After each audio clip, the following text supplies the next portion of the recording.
नमस्कार मित्रांनो, तर मी साहिल देशमुख. तुम्हाला माहितीच आपण एक सिरीज चालू केलेली आहे. माणगाव तालुक्यामधलं आपल्याला प्रत्येक गाव कॅप्चर करायचं आहे.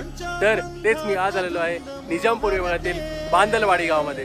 तर आपण बघूया ह्या पाखराच्या डोळ्यांनी म्हणजेच ड्रोनच्या डोळ्यांनी बांदलवाडी गावावरून कसा दिसतोय. स्पर्शाने खुलते नात्यांच्या बंधात धुंद मोहरते, मायेच्या हळव्या स्पर्शाने खुलते नात्यांच्या बंधात धुंद मोहरते.